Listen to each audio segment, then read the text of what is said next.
Assalamualaikum warahmatullahi wabarakatuh. Waalaikumsalam warahmatullahi wabarakatuh.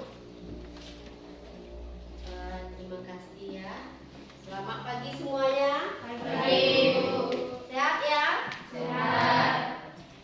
Sebelum kita memulai pelajaran ini, terlebih dahulu marilah kita berdoa. Berdoa dalam hati masing-masing dengan kepercayaannya. Ya, berdoa mulai.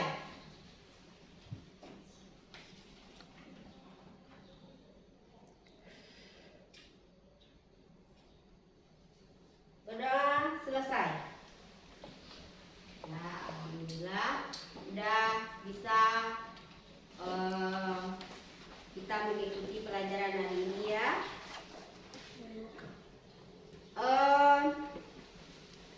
Sudah betul-betul siap untuk mengikuti pelajaran hari ini? Siap. Siap. Nah, sebelum kita memulai pelajaran, Ibu ambil absennya dulu ya. Kira-kira siapa yang tidak hadir hari ini? Hadir semua. Hadir semua. Berarti hari ini kita lengkap ya? Alhamdulillah. Karena cuaca, walaupun cuaca tetap cuaca hujan, tapi kehadirannya lengkap. Ya.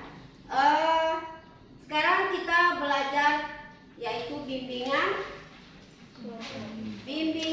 dan konseling. Nah, materi kita hari ini yaitu belajar efektif dan efisien. Nah, apa tujuan belajar kita? Kita coba kita lihat tujuan pembelajaran kita hari ini.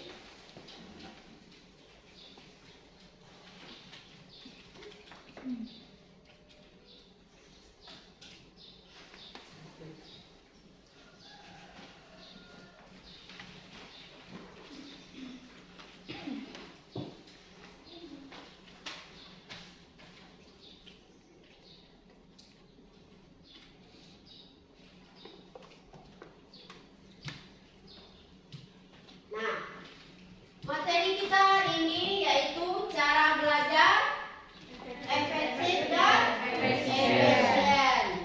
Nah, tujuan pelajaran kita yang pertama yaitu tujuan umumnya. Peserta didik dapat menentukan strategi belajar efektif dan efisien. Nah, nanti setelah kita membahas materi cara belajar efektif dan efisien ini, kamu bisa menentukan strategi apa yang akan saya lakukan supaya belajar itu efektif dan efisien. Nah, itu tujuan umum kita. Tujuan khususnya yaitu peserta didik dapat menelaah pengertian belajar. Nah, pengertian belajar itu apa yang kamu pahami tentang belajar, belajar efektif dan efisien. Terus yang kedua, peserta didik dapat mengklasifikasikan faktor-faktor yang mempengaruhi hasil belajar. Mengklasifikasikan ini dengan mengelompokkan faktor-faktor yang mempengaruhi belajar efektif dan efisien. Terus yang ketiga, peserta didik dapat menggunakan strategi belajar efektif dan efisien. Nah, itu tujuan belajar kita tentang cara belajar efektif dan efisien. Nah, sekarang kita belajarnya nanti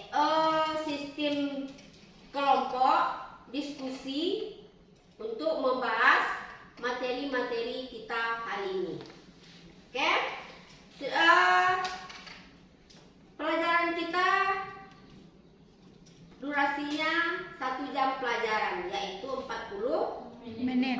menit. Nah, dalam 40 menit itu kita belajarnya apa namanya?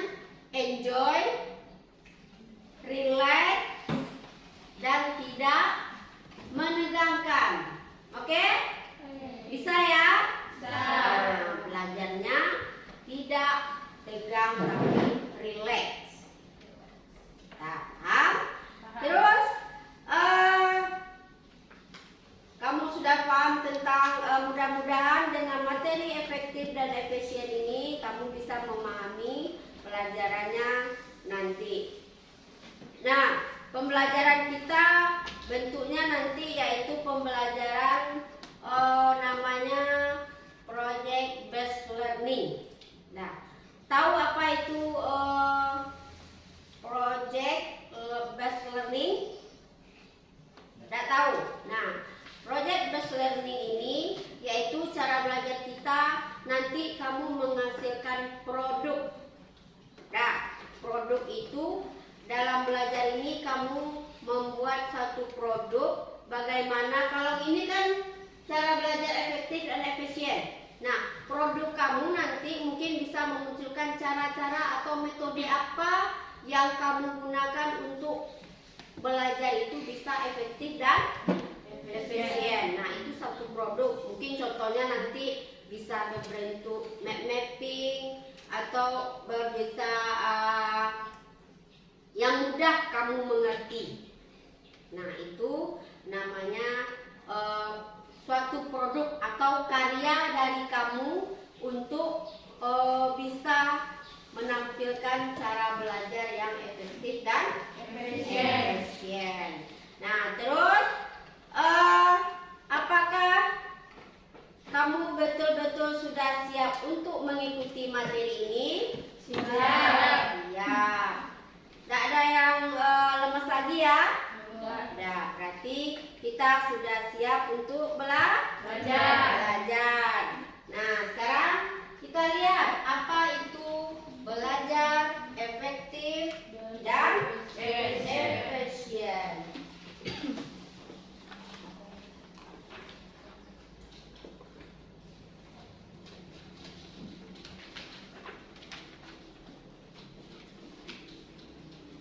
Nah, ini siapa yang bisa membaca apa itu belajar? Siapa yang menjelaskan ini belajar? Coba satu orang bisa membaca ini. Nah, coba Cika, apa itu belajar?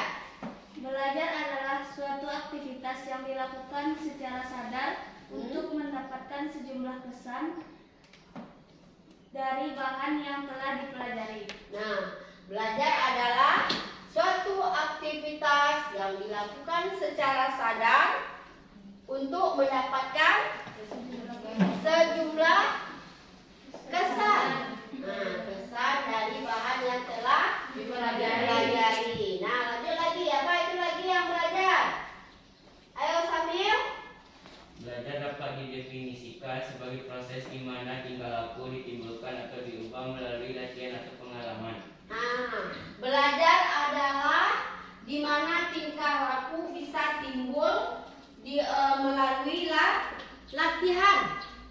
Nah, tanpa kita ada latihan, belajar itu tidak akan berubah. Nah, inti belajar di sini yaitu terjadinya perubahan. Nah, perubahan ke arah mana? Nah, tingkah laku menjadi lebih baik. Belajar itu adalah terjadinya perubahan dari yang baik dari yang tidak baik menjadi baik, dari yang tidak tahu menjadi tahu. Nah, itu kan baru belajar. Nah, tadi ada lagi belajar itu adalah proses di mana tingkah laku ditimbulkan atau diubah melalui praktek. Ya enggak?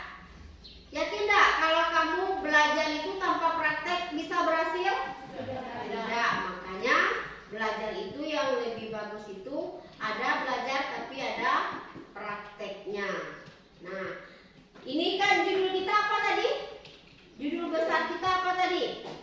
Belajar efektif dan efisien. efektif dan efisien. Nah, siapa yang tahu apa itu belajar efektif dan efisien? Nah, coba. Airin, apa itu belajar efektif dan belajar efisien? Belajar efektif dan efisien, cara belajar yang sesuai dengan kondisi yang personal atau individu personal, pembelajar baik segi metode, penggunaan tempat atau penggunaan waktunya. Nah, itu belajar yang apa? Efektif. Yang efektif. Nah, belajar yang efektif itu yaitu tergantung metode, tempat, dan kegunaan waktunya. Nah, itu yang namanya belajar efektif. Metode kita apa dulu? Ya enggak? Metode apa yang kamu gunakan untuk belajar supaya efektif? Tempat juga berpengaruh. Terus penggunaannya. Belajar itu kan banyak materi-materi. Nah, penggunaan dari materi itu apa? Nah, apa lagi Airin? Cara belajar efisien, cara belajar yang minimalkan usaha tetapi mendapatkan hasil yang optimal. Belajar Yang minimalkan usaha tetapi mendapatkan hasil yang optimal. Memaksimal, dapat pelajaran yang memaksimalkan, dia minimalkan tapi hasilnya bagus. Nah, itu yang efisien dan efektif. Nah, itu dari segi pengertian belajar yang efektif dan efisien. Nah, tadi tujuan belajar kita itu ada berapa? Tujuan belajar ada tadi faktor-faktor yang mempengaruhi. Terus apa lagi? Yang ketiga tadi tujuannya apa? Nggak ingat lagi? Cara strategi. Nah, tugas kamu sekarang, Ibu bagi kamu menjadi 4 kelompok. Yang 4 kelompok itu membahas tentang 2 kelompok membahas masalah faktor-faktor yang mempengaruhi apa tadi faktor-faktornya. Nah, ini kita kembalikan ke sini supaya kamu memahami lagi. Nah, ini mengklasifikasikan. Nah, kelompok 1 dan 2 kamu membahas tentang mengelompokkan faktor-faktor yang mempengaruhi hasil belajar. Faktor-faktor itu apa yang kamu ketahui? Nah, terus yang ketiga itu adalah menggunakan strategi. Itu kelompok 3 dan 4 yang membahasnya strategi belajar yang efisien dan efektif itu seperti apa. Nah, Ibu bagi aja kelompoknya ya. Ini kelompok 1, langsung aja gabung kelompok 1. Dan ini yang di sini kelompok 2, tambah itu laki-laki berdua. Ini geser-geser aja ke sini, geser. Ini kelompok 2, ini geser-geser. Ya, berempat ini aja dulu. Nah, ini kelompok 3 yang bertiga ini yang kelompok 4. Nah, coba kerjakan, waktunya Ibu kasih hanya 5 menit. Nah, kelompok 1 tadi apa kegiatannya? Nah, ini menyentuh ke sini sedikit. Kelompok 1 yang kamu bahas adalah tentang mengklasifikasikan faktor-faktor. Usna, cari apa itu mengklasifikasikan faktor-faktor. Buka lagi Ibu. Nah, kelompok 2 masih sama ya faktor-faktornya. Jelas itu. Nanti yang kelompok 3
menjelaskannya ke depan, tapi yang kelompok contoh kalau kelompok 2 yang menjelaskan, kelompok 1 nanti menolongnya. Ya Usna, kelompok Usna, Teddy, yang kelompok 3 dan 4 juga mewakilkan aja yang ke depan supaya kalau kelompok 3 yang tampil berarti kelompok 4 juga membantunya. Dah? Oke, silakan waktunya 5 menit.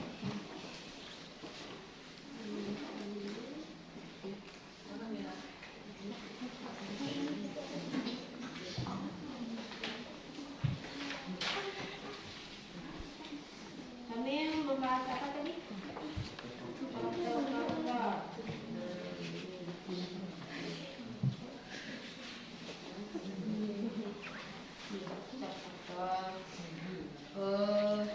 Apa faktor-faktornya? Yaitu fisik, psikologi. Kalau itu benar, ini.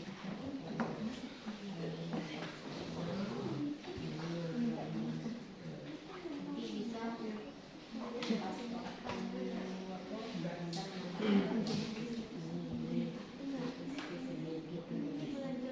Oke, saya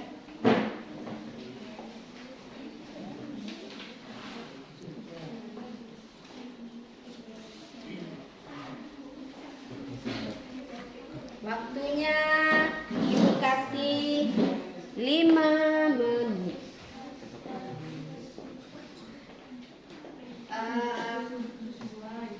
Supaya bisa faktor-faktor tradisional fisik, jasmani. Nah, ya, dalam.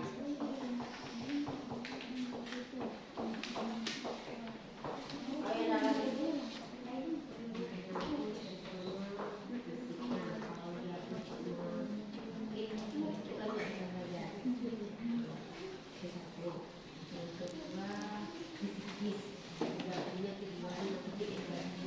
Kalau orang lagi tak emosinya tapi tidak bagus. Terus ada lagi faktor ini ya, minat, kita masuk. Apa lagi kalau jual mungkin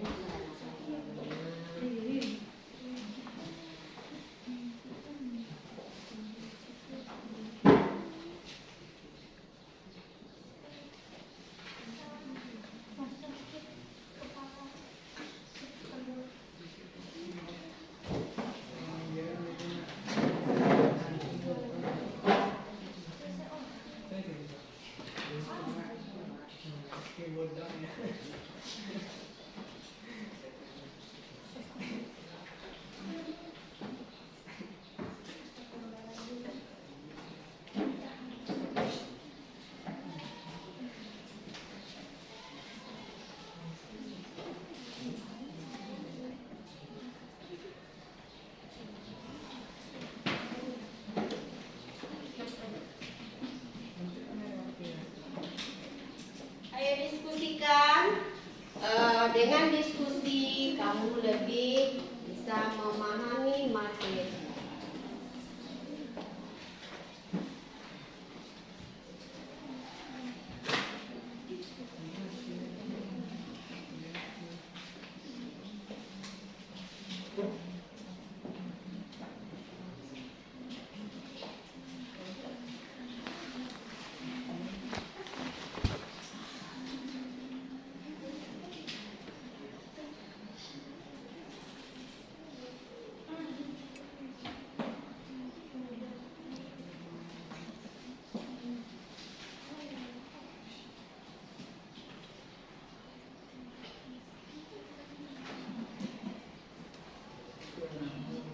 Sudah siap?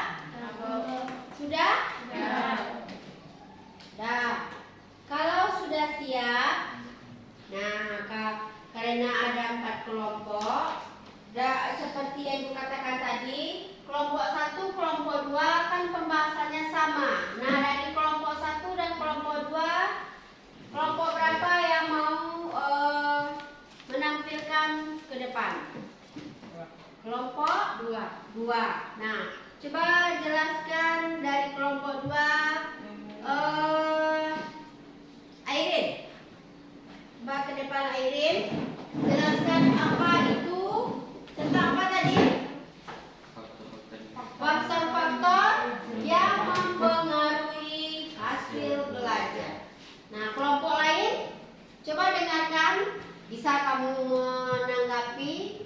atau mungkin memberi ide nanti tentang yang dibacakan kelompok 2. Kelompok 1 tolong dibantu temannya nanti ya. Nah, silakan Aidin. Faktor yang mempengaruhi hasil belajar. 1. Kondisi internal, contohnya fisik atau jasmania. Apabila kondisi seseorang dikatakan sehat, maka akan mempengaruhi aktivitas dan hasil belajarnya. Misalnya kondisi sakit, secara tiba-tiba terjadi sakit kepala atau sakit perut. 2. Psikis atau kejiwaan. Apabila kondisi kejiwaan seseorang dalam belajar kurang stabil, maka akan mempengaruhi aktivitas belajarnya. Misalnya diliputi rasa ketakutan. 3. Adanya niat. Muncul dalam diri individu dan niat tersebut benar-benar tulus. Siswa yang berniat bahwa saya tidak boleh bermalas-malasan dalam hidup ini, saya harus bekerja keras.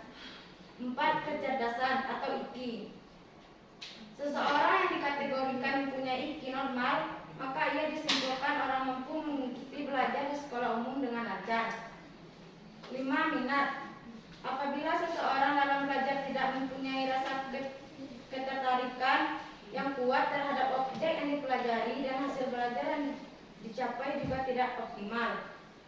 6. Motivasi. Dorongan yang ada dalam diri seseorang untuk mencapai suatu hasil tertentu. Motivasi terbagi dua, yaitu motivasi internal dan eksternal. Motivasi internal dorongan yang muncul dari diri seseorang, misalnya belajar dalam suatu kebutuhan untuk masa depan. Sedangkan eksternal dorongan yang dilakukan seseorang karena dorongan dari luar. Contoh yang kedua, kondisi eksternal. 1. Sarana dan prasarana adalah penunjang keberhasilan, juga mempengaruhi aktivitas dan hasil belajar seseorang. Misalnya rumah mempunyai sarana dan prasarana penunjang keberhasilan. 2. Lingkungan sekitar. Apabila lingkungan sekitar sangat mendukung kemajuan individu, maka keberhasilan belajar dapat tercapai. Nah, itu hasil dari kelompok 2. Nah, tunggu dulu Aidin. Ini dulu Aidin. Siapa yang bisa masukannya atau yang dibacakan teman tadi tentang faktor-faktor yang mempengaruhi hasil belajar? Apakah kamu setuju atau bagaimana? Silakan, coba tanggapi. Saya menambahkan kelompok 1 atau bagaimana?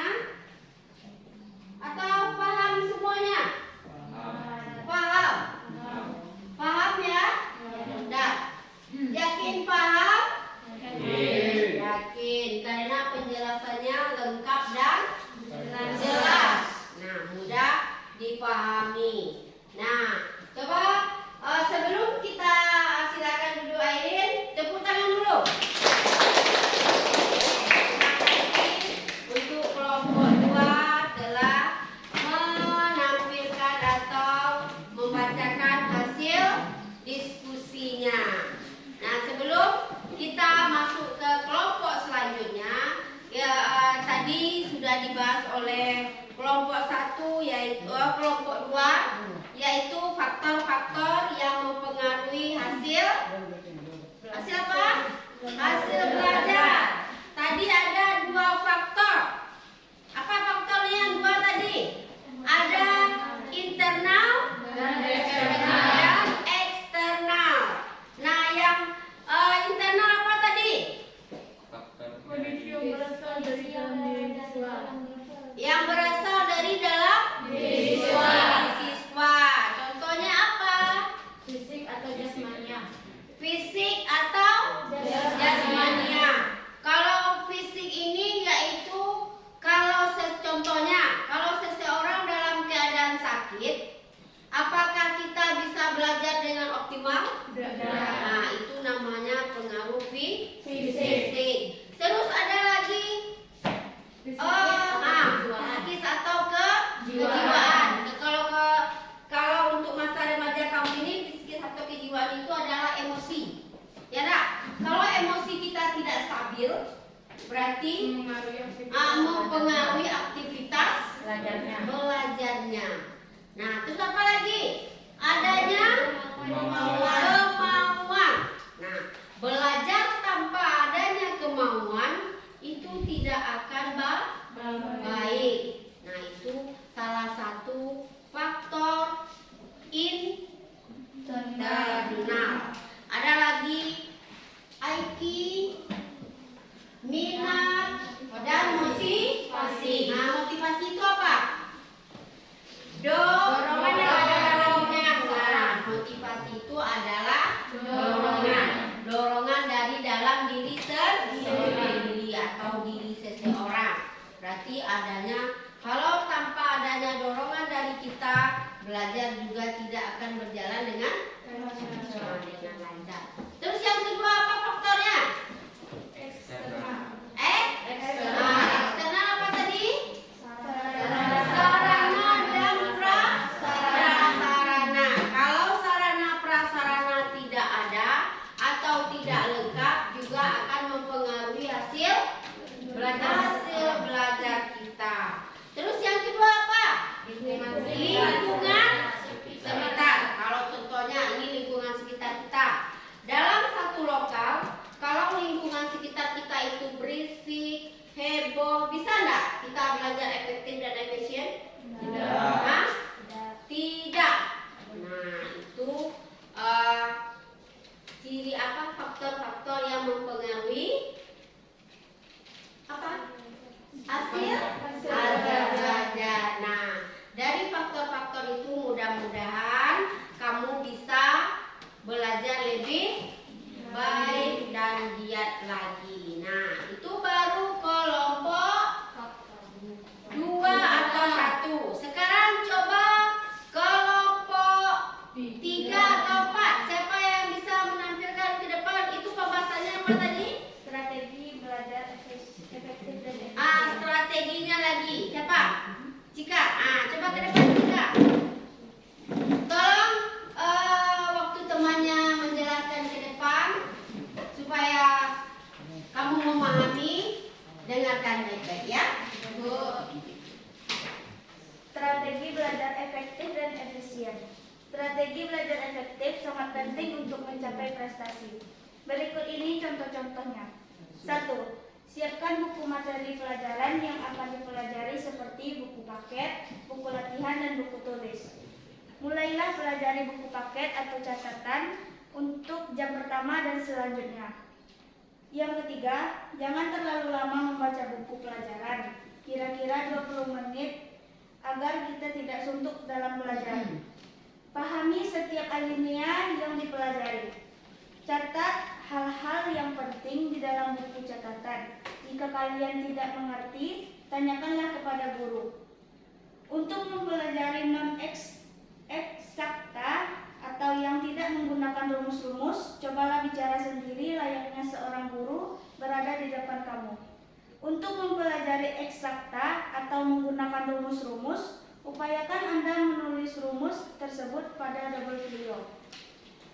Kerjakan latihan-latihan soal sebanyak-banyaknya dan catat temuan-temuan soal yang belum mengerti. Selanjutnya, sering mendiskusikan atau menanyakan soal-soal atau materi pelajaranmu dengan teman maupun guru. Upayakan belajar kelompok kecilmu dengan yang solid. Nah, itu hasil kelompok 3 tentang cara strategi belajar efektif dan efisien. Nah, ada enggak yang tidak dipahami atau mengerti dengan penjelasan kelompok 3 tadi? Jelas? Paham? Jelas dan paham? Nah, yang jelas itu adalah penampilan kelompok 3. Beri tepuk tangan dulu. Nah, sekarang kita lihat lagi, yaitu tentang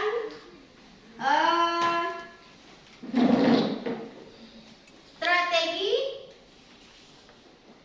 Nah, ini dia yang dibacakan oleh kelompok 3 tadi, yaitu cara belajar efektif dan efisien. Yang pertama tadi mungkin ada sebagian yang dibacakan oleh teman kamu tadi, itu kita bahas di sini kembali. Oke. Tadi ada siapkan buku-buku materi pelajaran.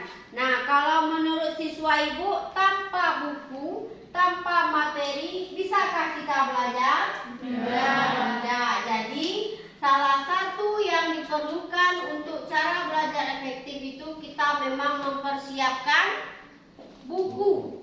Ya tak? Apakah itu buku tulis atau buku bacaan? Nah, itu perlu kita menaruhnya. Terus ada lagi, mulailah mempelajari buku paket atau buku catatan untuk jam pertama dan seterusnya. Jadi kalau kita belajar dalam satu hari itu ada 2 materi atau 3 materi, berarti kamu memang memulai pelajaran buku paket itu 3 dalam satu hari. Nah, terus ada lagi, jangan terlalu lama membaca buku pelajaran. Nah, ada kamu yang lihat ini waktu ujian ya. Waktu ujian itu kamu memborong atau istilahnya kebut 1 malam dalam membaca buku. Padahal membaca buku itu kalau bisa paling lama yaitu 20 menit. Nah, itu sudah belajar yang semaksimal mungkin. Itu lebih cepat daripada kita membaca buku 3 buah buku tapi tidak ada hasilnya, atau belajar 1 malam hari penuh tapi tidak ada hasilnya. Makanya baca buku itu paling lama adalah 20 menit. Terus pahami setiap alinea. Nah, berarti dalam buku materi kamu lebih paham cara mengambil inti-inti materi pelajaran. Terus ada lagi, catat hal-hal yang penting. Nah, ini nanti yang di sini nanti kan ada tadi Ibu mengatakan metode belajar untuk supaya efektif dan efisien. Nah, ini nanti Ibu tadi pertama tadi bilang kan belajar kita ini project based learning, yaitu kamu ada satu karya metode yang kamu gunakan dalam belajar supaya efektif efisien itu apa. Nah, nanti kamu membuat tugas, Ibu kasih tugas di rumah, kamu kerjakan dengan metode nanti yang Ibu jelaskan, nanti namanya ada metode mapping, yaitu peta konsep, yaitu pola pikir kamu. Bagaimana cara membuat belajar itu lebih efektif dan efisien. Nah, terus ada lagi nih untuk pelajaran eksakta. Tadi ada rumus-rumus. Biasanya kalau belajar rumus-rumus ini materinya pelajaran apa? Matematika, dan IPA. Nah, itu pelajarannya bisa kamu bikin dalam tempelan atau supaya kamu lebih gampang menghafalnya. Biasanya kalau rumus-rumus itu kan ada kolom-kolom, lebih gampang kita memahaminya. Ya dak? Nah, terus ada lagi kerjakan latihan. Latihannya itu soal sebanyak-banyaknya dan catat. Nah, terus seringlah mendiskusikan dengan teman kamu. Jika pelajaran tidak dimengerti, maka apa solusinya? Bertanya.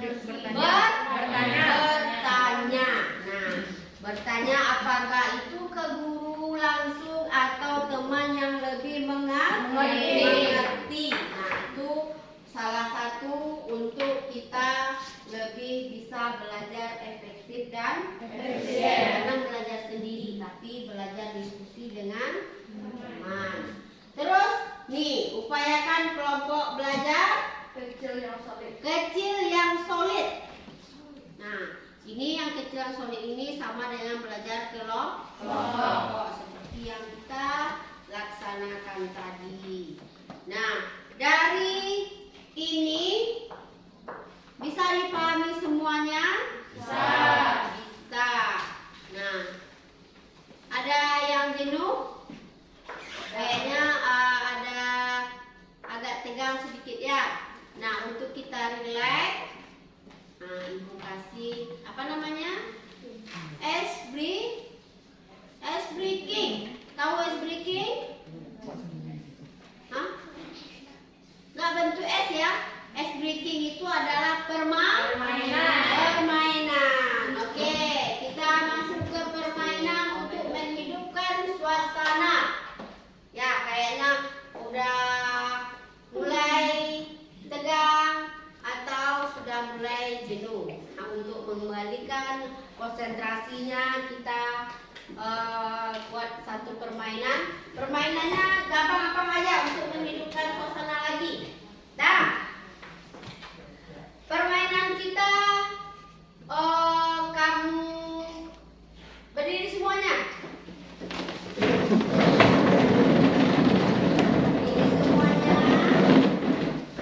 Permainannya adalah kamu sentuh apa yang ibu ucapkan, bukan yang ibu kerjakan. Paham? Kamu sentuh apa yang ibu ucapkan, tapi bukan yang ibu kerjakan. Berarti yang kamu perhatikan adalah bahasa ibu, bukan tangan ibu. Sudah jelas?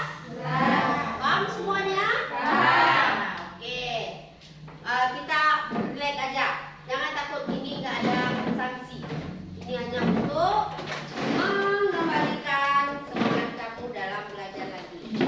Oke. Pegang kepalanya. Pegang bahunya. Pegang telinganya. Serius ya? Ada yang salah? Gak ada ya? Pegang kepalanya. Oh, bagus. Pegang kakinya. Oke, dah. Dah, silakan tepuk tangan. Satu lagi. Oke. Nah, mantap.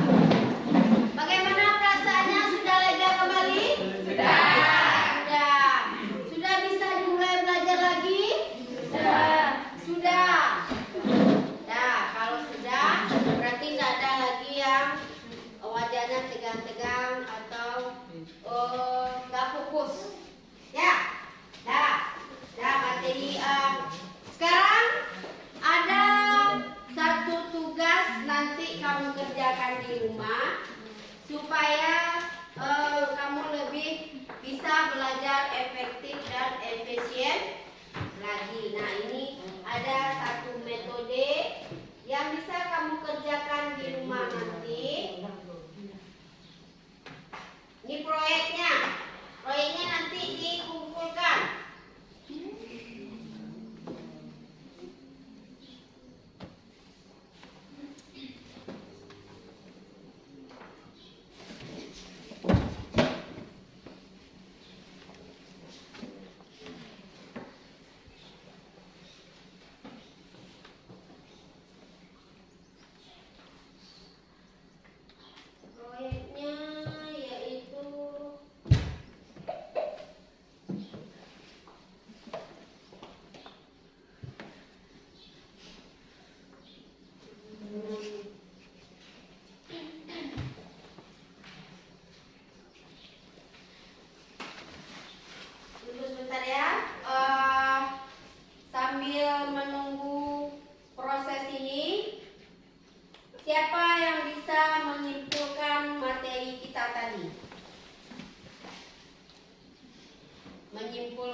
Ini cara membuat catatan ya. Catatan supaya kita gampang dalam menghafal. Dan mapping itu pola pikir. Ya, inti-intinya saja. Ini teks deskripsi ini sama dengan judul ya. Contoh materi pelajaran bahasa Indonesia mungkin puisi. Bikin judul puisi. Nanti panah-panah itu bisa jadi pengertian puisi apa. Ini catatan lebih gampang. Itu tentukanlah subtopik atau materi yang berkaitan dengan topik utama. Apa ciri-cirinya? Di bagian isi materi, isilah hal-hal yang penting atau poin-poinnya saja. Cukup ditulis dengan kata kuncinya. Supaya bagus lagi, itu katanya hias dan warnai sekreatif mungkin. Kalau kamu biasanya mewarnai pakai stabilo. Stabilonya bisa mewarna-warni atau pensil supaya kita lebih mudah memahami materi pelajaran.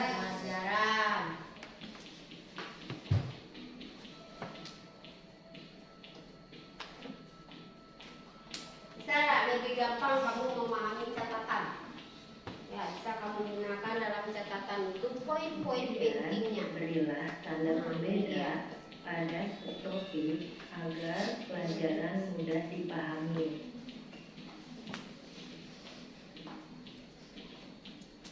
Yang mudah dipahami.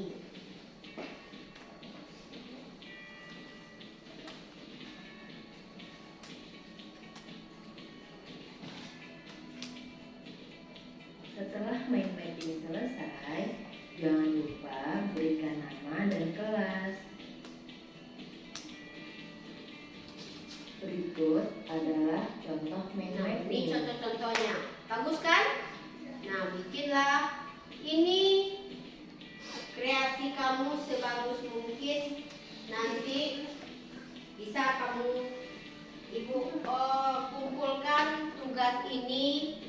Sekian video. Silakan cara membuat materinya mapping. boleh bisa materi belajar ini Ya. atau materi lain. Dari materi ini yang jelas kamu bisa membuat peta, konsep atau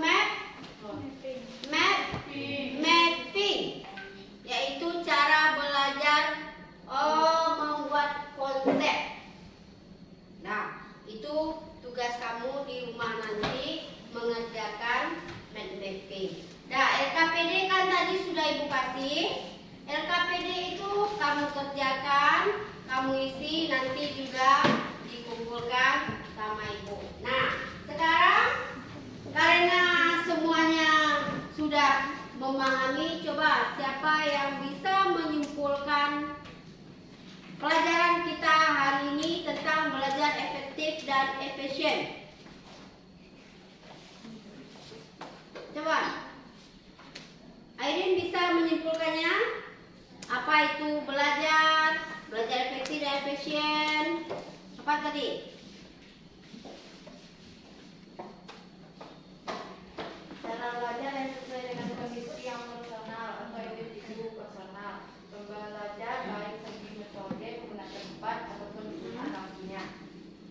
Ya, itu cara belajar itu menggunakan metode. Nah, bisa Ibu simpulkan sedikit bahwasanya materi kita sekarang yaitu cara belajar efektif dan efisien. Cara belajar efektif dan efisien itu adalah cara belajar yang sesuai dengan kondisi personal pembelajaran, yaitu kondisi individu itu sendiri, dan bisa digunakan metode yang bagus atau metode yang sesuai, yang mudah dimengerti dan juga dipengaruhi oleh tempat dan kegunaannya. Nah, itu yang dinamakan metode atau belajar efektif. Sedangkan yang belajar efisien itu adalah belajar yang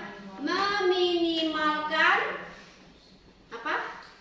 meminimalkan usaha, meminimkan usahanya. Contohnya kalau biasanya catatan kita penuh dalam satu ada beberapa lembar, meminimalkannya tadi kayak yang dicontohkan tadi, yaitu mapping. Dalam satu lembar itu bisa masuk semuanya. Meminimalkan cara belajar tetapi mencapai hasil yang maksimal.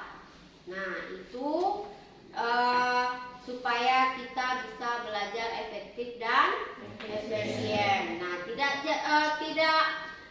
tertutup dan tidak akan jauh dari faktor-faktornya, yaitu faktor internal dan eksternal. Jadi semuanya saling berpengaruh. Nah, itu adalah kesimpulan kita belajar hari ini.